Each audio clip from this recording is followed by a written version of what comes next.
ቅርንጫፋው ከግንዱ የተቆረጠ ቀን ሰብስበው ወስደው ወደ እሳት ይጥሉታል አለ እና ወይራውንም እንትኑም ፈቀፈቀን።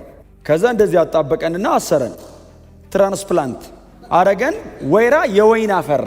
ይኸው እኔ አሁን ከሺህ ዓመታት በኋላ ሙሴ ይሄንን ከተናገረ ከ3400 ዓመት በኋላ ዛሬ እዚህ ጋር ቆሜ ስለዚህ ረፍት አወራለሁ። አምልኳችን እግዚአብሔር ነው። ፊት ለፊት ታየዋለህ። እንዴት ነው የሚያደርገን ራሱ እዛ እኮ ምን መሰለህ አሁን አይደክምህም። እዛ ክራይስት ክሮስ ላይ ነው አይደል ተፈጸመ ያለው። አሁንስ ደሙን ይዞ በአባቱ ፊት አለ። ምን እያደረገ ስለኛ እየታየ ጠበቃ ነው። ስቲል ጠበቃ ነው። በብዙ አይነት ውጣ ውረድ ውስጥ ብታልፉ ትክክል ነው። ኮራፕትድ የሆነ አጋንንት የሚገዛበት ዓለም ላይ ነው ያለ ነው። እድል እንዳሰጡ መሬት ላይ ባታገኘውስ ሰማይ የተጠበቀ በገንዘብ የማይገዛ በምንም ነገር ሊገኝ የማይችል የተጠበቀ ረፍት አለ። በማመኔ ምክንያት አትታገል የኔ ወንድም። በራስህ ለመጽደቅ ሰርተ ለማምለጥ አትሞክር። በክርስቶስ ኢየሱስ በኩል እግዚአብሔር ያስተዋወቀው ያቀረበው ዘላለማዊ ረፍት አለ። ና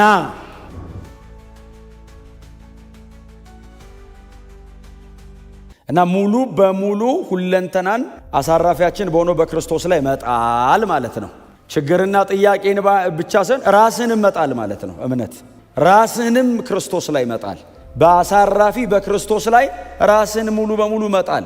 ጥያቄን እንካ፣ ቀንበሬን እንካ፣ ችግሬን እንካ፣ ሸክሜን እንካ ብቻ ሳይሆን እኔንም እንካ ብላ አንተም መውደቅ ያለብህ ኢየሱስ ላይ ነው። እምነት የሆኑ ጉዳዮችን ሰጥቼ እኔ በእግሬ ለብቻ የምቆምበት አይደለም። እኔም ኢየሱስ እጅ ላይ እምወድቅበት ነው። ስለዚህ እኛ ያመንነው ሲል ሁለንተናችን የክርስቶስ ሆነዋል። ምንም ያለ እርሱ ልናደርግ የማንችል። እኔ አንድ በጣም የሚያስደስተኝ ቃል አለ። ዮሐንስ ወንጌል ምዕራፍ 6 ላይ ጌታችን መድኃኒታችን ኢየሱስ ክርስቶስ የተናገረው ያለ እኔ አንዳች ማድረግ አትችሉም የሚል ቃል አለ። አንዳንዱን አድርጉት ቢሆን ኖሮ ጉዳችን ነበር። አንዳች ያለ እኔ አንዳች ደገመው። ዮሐንስ 15 ላይ ቅርንጫፍና ግንድ ብሎ ያወራበት ቦታ ላይ ቅርንጫፋው ከግንዱ የተቆረጠ ቀን ሰብስበው ወስደው ወደ እሳት ይጥሉታል አለ። ቅርንጫፍ ጠቃሚነቱ መጀመሪያ የሚጀምረው ግንዱ ላይ ያለቀ ነው። ከግንዱ የተቆረጠ ቀን አለ ኢየሱስ። በራሴ መኖር እችላለሁ ብሎ ያሰበ ቀን፣ እምነቱን ጥሎ ወደ ስራው የገባ ቀን፣ ያለ ኢየሱስ እኔ እንትን አድርጌ እችላለሁ ያለ ቀን ሰብስበው እሳት ውስጥ ነው የሚጥሉታል። እኔ ግንዱ ነኝ፣ እናንተስ ቅርንጫፍ ነህ። ያለ እኔ ምንም ሰውን በጣም ላታልለው እችላለሁ ልመስል። ከግንዱ የተቆረጠ ቀን ሰው ህይወት ያቆማል፣ ማፍራት አይችልም። የጊዜ ጉዳይ ነው፣ ያስታውቃል። አንተ እኮ ሲጀመርም የምድረ በዳ ነህ አለ።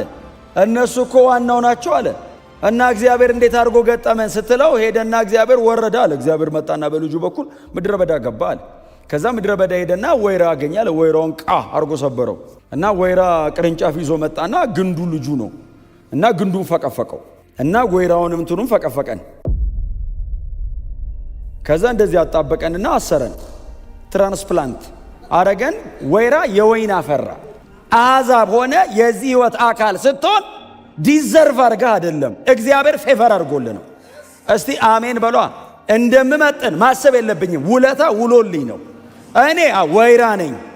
ስለዚህ እስራኤል ያለ እግዚአብሔር እችላለሁ ስትል ቁርጥ አረጋት። የሆነ ቀን ኖ ቆረጣት እና ጳውሎስ ምን አለ? ለወይኑ ካልራራ አንተማ ከነጭራሽ ወይራ ነህ አለ። እግዚአብሔር በ6 ቀን ሰማያትን ምድርንና ባህርን በውስጡ ያሉትን በሙሉ ፈጠረ። በ6 ቀን ውስጥ እግዚአብሔር ይህንን አድርጎ በሰባተኛውም ቀን አረፈ ብሎ ባረፈበት በሰባተኛው ቀን የሰንበት ረፍት ብሎ ቀኑን ቀደሰው። ከስራው ታቀበ። ከስራው ታቀበ ማለት የቀረ ረፍት አለ ነው ከፊት። እግዚአብሔር ሰርቶ ጨርሶ አረፈ። አሁን ደግሞ እግዚአብሔር አይደለም የሚያርፈው፣ እኛ ነን የምናርፈው። እግዚአብሔርማ አርፏል፣ ጨርሶ አርፏል። እኔ ነኝ የማርፈው። አሁን ከዚህ በኋላ ኦሬዲ የተዘጋጀው እረፍት ለህዝቡ ነው። ለእስራኤል ህዝብ እኮ ፕሮሞት እየተደረገ ያለው እኮ ኦሬዲ እግዚአብሔር አርፏል ነው፣ ጨርሶ አርፏል። አሁን ታቅቦ ነው። ምንድነው ታዲያ የቀረው? የእናንተ እረፍት። እግዚአብሔር ይህንን እረፍት መቼ ነው የሚሰጠን? ወደ ከነዓን ስትገቡ። ከ430 ዓመት ባርነት የወጣውን ህዝብ ሙሴ በዛ በጣም ጠባብ ስኮፕ ውስጥ ለ1.2 ሚሊዮን ሰው የተነገረ እረፍት ሲል እግዚአብሔር ደግሞ ዲስፔንሴሽኑን ረዘም ያደረገውና በክርስቶስ ኢየሱስ በኩል ለሚገኝ ለማይቆጠር ህዝብ። ይኸው እኔ አሁን ከሺህ ዓመታት በኋላ ሙሴ ይሄንን ከተናገረ ከ3400 ዓመት በኋላ ዛሬ እዚህ ጋር ቆሜ ስለዚህ ረፍት አወራለሁ። በኢያሱ በኩል ሕዝበ እስራኤልን ጎትቶ ከነዓን አስገባቸው። ከነዓን ገብተው ቁጭ ሲሉ እግዚአብሔር እንደገና ስለ ሌላ ረፍት አወራ። አረፍን ሲሉ አይ ሌላ አለ። ኢያሱ አሳርፏቸው ቢሆን ኖሮ ስለ ሌላ ረፍት እግዚአብሔር አይናገርም ነበር። አልቲሜትሊ ዋናው ረፍት እኛ የምናርፈው እግዚአብሔር አርፏል። አዎ ሕዝቤን አሳርፋለሁ ብሏል። አዎ አላሳረፈም? አሳርፏል። የተናገረውን እግዚአብሔር ፕሮሚሱን ኪፕ አድርጓል። ከነዓን አስገባለሁ አለ። እሺ አሉ፣ ገቡ። ቁጭ ሲሉ እግዚአብሔር መጣና እንደዚህ አለ፣ ሌላ ረፍት አለ። ስለዚህ አሁን ኢያሱ እግዚአብሔር አዳኝ ነው ብሎ ከነዓን ይዟቸው ገባ።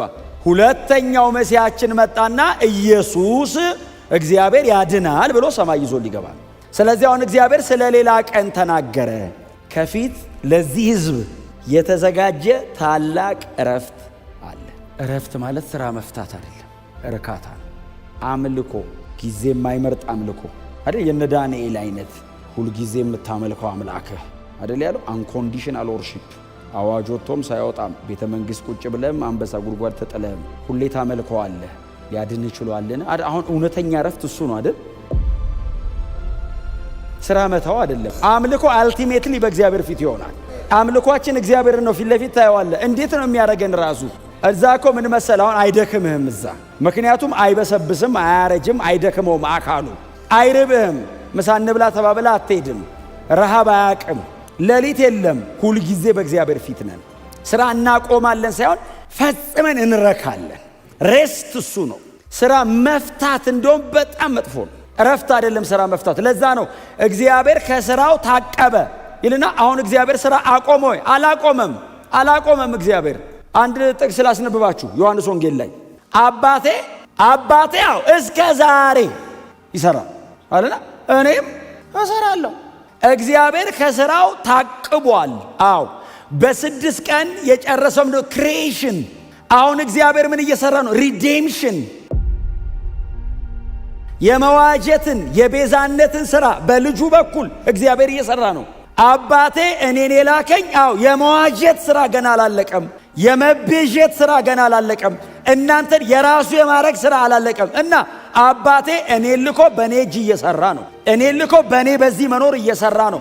እናንተን የራሱ ለማድረግ እኔን ልኮኛል። እና አባቴ እስከ ዛሬ እግዚአብሔር ስራ አላቆመም አለ ኢየሱስ። እስከ ዛሬ ይሰራል። ታዲያ የዘፍጥረቱ ምንድን ነው? የክሪኤሽን ስራ። አንፈጥርም፣ ጨርሶ አልፈጥሮ። የምን ስራ ነው ኢየሱስ እየሰራ የነበረው? አልጨረስኩም ያለው ምንድን ነው? የመዋጀት ስራ፣ የቤዛነት ስራ፣ ሪዴምሽን። አባቴ እስከ ዛሬ እየሰራ ነው። ምን እያደረገ? ሰው የማዳን ስራ ላይ ነው አብ። እና እኔም ልጁ አብሬው እሰራለሁ። ከዛ ዮሐንስ 9 ላይ የዕውሩን አይን ያበራበት ትዝ ይላችኋል። ከተፈጠረ ጀምሮ አይን የሌለውን ሰውዬ ያበራበት እዛ ዘፍጥረት 2 ላይ እሱ እንደሰራ ለማሳየት ነው አይደል? ምልክት አይን የሌለው ሰውዬ ነው አይደል? ብዙ ጊዜ ተነጋግረናል። አይን የለውም ነው አይደል? አሁን የጠፋ አይደለም፣ ያበራው የሌለ ነው፣ የፈጠረው ነው አይደል? አሁን አይን ማስቀመጫው ነው ያለው እንጂ አይን የለውም። የዮሐንስ ወንጌል ምዕራፍ 9 ትክክለኛ ሐሳብ እሱ ነው። አይን የለውም ሰውየው። እና ኢየሱስ ሜንቴን አይደለም ያደረገው፣ ክሬኤት ነው ያደረገው። እንትፍ ብሎ። ምክንያቱም እንደ ሌላ ዕውር አብርቶ ያቅም እንዴ? ብራ እኮ ነው የሚለው ሌላ ዕውር ካይ። ይሄኛውንስ ጭቃ ነው ያቦካው። ለምንድን ነው? እየፈጠረ ነው። እና ቀን ሳለ የላከኝን ስራ። ስለዚህ ስቲል አብ ስራ ላይ ነው። የላከኝን ስራ ብሎ ልኮኝ ነው። የላከኝን ስራ ልሰራ ይገባኛል አለና ማንም ሊሰራ የማይችልባት ሌሊት ጊዜ ነው አይደል የቀጠረው? አዎ እኔ አሁን ስራ ላይ ነኝ። እግዚአብሔር ወልድ ነው ኢየሱስ። የመፍጠር ስራ ላይ ከአብና ከመንፈስ ቅዱስ ጋር አብሮ ነው የፈጠረው። እንደውም እግዚአብሔር ዓለማትን በልጁ ነው የፈጠረው። ክሪኤሽን ላይ አክቲቭ እንደውም የነበረው ክራይስት ነው። ሆሊ ስፒሪት ደግሞ የተፈጠረው ነገር ለማስተካከል የእግዚአብሔር መንፈስ በኋላ ሰፎ ነበር የሚለው ዲፎርምድ የነበረው ነገር ቦታ ለማስያዝ ደግሞ መንፈስ ቅዱስ አክቲቭ ነበር። ዓለማት ግን የተፈጠሩት በክርስቶስ ነው አይደል? ዮሐንስ ወንጌል ምዕራፍ 1 ቁጥር 3፣ ቆላስያስ ምዕራፍ 1 ቁጥር 15፣ ዕብራውያን ምዕራፍ 1 ቁጥር 2። ስለዚህ እስቲል ግን ኢየሱስ ምን አለ? ቀን ሳለ የላከኝን ስራ ልሰራ ይገባኛል። እንደውም ልንሰራ ይገባናል ነው የሚለው ቃሉ። ምን ማለት ነው? ስራው ላይ ኑ ግቡ አለ። እንውስጥ ተሳተፉ። አይን ማለት ነው። እንውስጥ አብረን እንስራ። እረፍቱ ሳቲስፋክሽን ነው። እግዚአብሔር እስቲል እየሰራ ነው። ምንድነው የሚሰራው? የማዳን ስራ፣ የቤዛነት ስራ። በክርስቶስ ኢየሱስ በኩል የሚመሰረተው መንግስት አለ። ወደዛኝ ለማስገባት ስራ ላይ ነው። አባቴ ይሰራል አለ። እስከ መቼ? እስከ ዛሬ እየሰራ ነው አለ ኢየሱስ። ኢየሱስ ያለበት ቃል አሁን ነው። እስከ አሁን ድረስ አባቴ እየሰራ ነው። እኔስ ስራ ላይ ነኝ ከአባቴ ጋር። ክራይስት ክሮስ ላይ ነው አይደል ተፈጸመ ያለው። አሁንስ ደሙን ይዞ በአባቱ ፊት አለ። ምን እያደረገ ስለኛ እየታየ ጠበቃ ነው። ስቲል ጠበቃ ነው። እኛ ስናርፍ ነው የሚያርፈው። እኛን ሰብስቦ የወሰደ ቀን ያልቃል። የማይቆጠር ሕዝብ ከምድር ወደ ሰማይ ዘጸአት ሲያደርግለት ደሙን ይዞ ገብቶ ስለኛ ደግሞ እየታየ ነው። የጥብቅና ስራ ደግሞ እየሰራ ነው። ለኛ እየማለደ ነው። ለኛ ኢየሱስ ይማልድልናል። ደሙን ይዞ ስለኔ እየታየ ነው። በደሙ ስለኔ ይቃትታል። በአባቱ ፊት ያቀርባል፣ ያሳያል። ከዛስ የመጨረሻው ሶስተኛው የቀረበው የኛ ረፍት ነው። የቀረ የተረፈ የሰንበት ረፍት ለእግዚአብሔር ሕዝብ ከፊት አለ። ሙሉ በሙሉ እናርፋለን። ወደ እግዚአብሔር የሚመጣ ከስራ ሁሉ ያርፋል። ከዚህ ዓለም ሙሉ በሙሉ ወደ ጌታ የምንሄድበትን ያንን የተከበረ ቀን የሚያወራ ቃል እግዚአብሔር ተስፋ ገብቶልናል፣ ቃል ገብቶልናል። ሙሉ በሙሉ ወደዚያ ረፍት ውስጥ ያስገባናል። እስከዛ ድረስስ ሮሜ 8 የሰውነትን ቤዛ እስክናገኝ ድረስ እንቃትታለን። ይቃትታል። ስጋ ቤዛነትን እስኪያገኝ ድረስ ይቃትታል። ጌታ ኢየሱስ ክርስቶስ ተመልሶ መጥቶ ለዘላለም በእግዚአብሔር ዙፋን ፊት እስኪያቀርበው ድረስ ስጋ እየቃተተ ነው። ይቃትታል። ያንን ረፍት እንጓጓለን፣ እንጠብቃለን። እንደ ክርስቲያን ቀና ብለን እንጠብቃለን። እየቃተትን እንጠብቃለን። ስንደክም ተስፋ አለ እያለን በጣም ብዙ ማምለክ እየፈለግን በጣም ብዙ ነገር ሲገድበን እንቃትታለን። የሰውነታችንን ቤዛ እናገኛለን እንላለን። ትንሣኤ ሙታን ከፊታችን አለ እንላለን። እንቃትታለን። የተቀጠረ የሰንበት ረፍት ለእግዚአብሔር ሕዝብ ከፊት አለ። ክብር ለኢየሱስ ይሁን። አይዟችሁ። በእውነት በብዙ አይነት ውጣ ውረድ ውስጥ ብታልፉ ትክክል ነው። ኮራፕትድ የሆነ አጋንንት የሚገዛበት ዓለም ላይ ነው ያለ ነው። በጣም ኃጢአተኛ የሚፈጥንበት ዓለም ላይ ነው ያለ ነው። ሲስተሙ በሙሉ ለአመፅ የሚሰራበት ዓለም ላይ ነው ያለ ነው። ዓለሙ ሁሉ በክፉ እንደተያዘ እናውቃለን። በክፋት አይደለም፣ በክፉ ሲስተሙን ገቨርን የሚያደርግ የሚመራ ሌላ አለቃ አለ ከጀርባ። ገዢ መንፈስ አለ። አገሪቱ በሙሉ ክርስቲያን ብትሆን ባይዘዌ ገዢው መንፈስ አለ። ስቲል ኤግዚስት አድርጓል። የክርስቶስ ተቃዋሚ በዓለም ላይ እየሰራ እንደሆነ እናውቃለን ይላል። ታዲያ ከዚህ እስክንወጣ እንቃትታለን። በጽድቅ እየኖረን እንቃትታለን። ተስፋ እያደረገን እንቃትታለን። ይመጣል አንድ ቀን እጠብቀዋለሁ፣ እርሱ እውነተኛ ነው። እንቃትታለን። እግዚአብሔር ያዘጋጀልን ከፊት ፈጽሞ እሱ ባረፈበት ሊያሳርፈን የሰንበት ረፍት ከፊታል። ለእግዚአብሔር ሕዝብ ኢየሱስ ሰርቶ ጨርሷል። እኛንን እየተጠበቅን ያለ ነው። ሰርቶ ጨርሷል፣ ተፈጸመ አለ። አሁንስ እኛን ሙሉ በሙሉ ሰብስቦ ለመውሰድ በአባቱ ፊት የጨረሰውን ሥራ አቅርቧል። ሁሉ ላስገዛለት እሱ ደግሞ ተገዛ የሚል ቃል አንባቻል። አንደኛ ቆሮንቶስ 15 ላይ ፈንክሽናሊ ሰቦርዲኔት አደረገ ማለት ነው። በአብና በወልድ መካከል ያለ መበላለጥ አይደለም እየተወራ ያለው፣ በምግባር ተገዛ ማለት ነው። ፈንክሽናል ነው። ስራዬን ጨርሻለሁ ብሎ አባቱን የላከውን ስራ ጨርሶ አባቱ ፊት አቀረበ። አባቱ ደግሞ ሁሉን ከእግሩ በታች ያስገዛለት። ምን ማለት ነው? ደምህ ብዙዎችን ይዋጃል። እንደዚህ ሲሰበክላቸው እንደዋዛ አሜን ያሉትን ይዋጃቸዋል። አየህ፣ ኢየሱስ ጨርሶ አቀረበ። አባት ተቀበለው፣ ልጁን ተቀበለው። ስራህን ጨርሰሃል አለው። አሁንስ በምድር ላይ ላሉ ለነሱ ደግሞ በፊት እቀርባለሁ አለ፣ እታያለሁ። ደሙን ይዞ ኢየሱስ በፊት አለ። ለምን? ለእኔ፣ ለአንተ፣ ለአንቺ አትታገል። የኔ ወንድም፣ በራስህ ለመጽደቅ ሰርተ ለማምለጥ አትሞክር። በክርስቶስ ኢየሱስ በኩል እግዚአብሔር ያስተዋወቀው ያቀረበው ዘላለማዊ እረፍት አለ። ና ወደዚህ እረፍት ጀምረው። ምድር ላይ እግዚአብሔር አቅርቦታል፣ መርቆ ከፍቶታል፣ ተጠብቆልሃል። ከፊት እግዚአብሔር ለዘላለም ያሳርፈሃል። አትሰቃይ።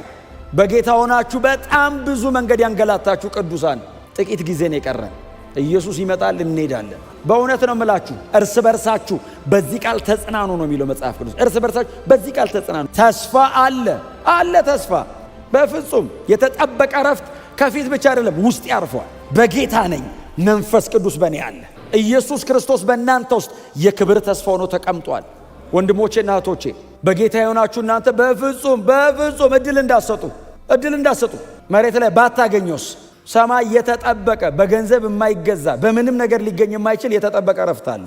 በማመኔ ምክንያት እግዚአብሔር ለእኔ ያዘጋጀው እረፍት ከፊት አለ። ይሄ ሁሉ ሕዝብ እግዚአብሔር ለዚህ እረፍት ጠብቆታል። የመጨረሻው ዘመን ምልክት ብሎ ኢየሱስ ቀድሞ ነግሮናል። እኛ ስም እናወጣለን። ጦርነቱ ወንድም በወንድሙ ላይ ያለው አልቋል እኮ። ምልክቱን ኢየሱስ የዛሬ 2000 ዓመት ነገረን። ብራዘር ገባበል ማቴዎስ 24 አንብብ። ማቴዎስ 24 ካነበብክ ባይዘው በእውነት ነው የምልህ ወገብን ታጥቀነ ቁጭ የምትለው እሱ ትላቀት ያለ ፒጃማ ሁሉ አለብስም ቢመጣስ ሰርፕራይዝ አትሁኑ። ኢየሱስ የዛሬ 2000 ዓመት ይነገረን እና ድንገት ነው የምመጣው። ለምንድን ነው የምትመጣው? ላሳርፍ በእኔ የሆኑትን በሙሉ ሰብስቤ ይዤ አለ። ቆይ ይኸውላችሁ ስሙኝ። ቆይ ሰው መርጠሃለሁ ማማንን ነው የምትወስደው? ያመነ በሙሉ ማማን ነው የሚያምነው። ጥሪ የቀረበለት በሙሉ ማመን ይችላል። እግዚአብሔር ለተወሰኑ ሰዎች አይደለም ሰማይን ያዘጋጀው፣ ለሰው ልጅ በሙሉ ነው። ታዲያ ከኔ ምን ይጠበቅ? ማመን በክርስቶስ ኢየሱስ ማመን። ይኸውልህ አሁን ሰማይን በጣም ማረፊያ የሚያደርገው ባይዘው መሬት ስላልሆነ ሰማይ ስለሆነ አይደለም፣ እግዚአብሔር ስላለ አለ። እግዚአብሔር እዚህ ሆነ ያረፍከው ለምንድን ነው? እግዚአብሔር እኮ ውስጥ እኮ ስላለ ነው። የምንጠብቀው ሌላ ረፍት ብቻ አትበሉ። ረፉ፣ መሬት ላይ ረፉ፣ ኤክስፔሪየንስ አድርጉት። ኢየሱስ ዛሬ ማታ ወደ እናንተ ቤት፣ ዛሬ ማታ ወደ ጓዳ፣ ዛሬ ማታ ወደ ቢዝነሳችሁ፣ ወደ ግል ሕይወታችሁ ይግባ። ና በለው፣ ይምጣ፣ አስገባው። ኤክስፔሪየንስ አርገኝ ሰላም፣ ኤክስፔሪየንስ አርገኝ ረፍት። ሰማይስ አልቲሜት ነው፣ አልቲሜት። ክብር ለእግዚአብሔር ለአምላካችን። ጌታ ኢየሱስ ዛሬ ማታ ወደ እናንተ ቤት ሰተት ብሎ ይግባ፣ እየተራመደ ይግባ። በእውነት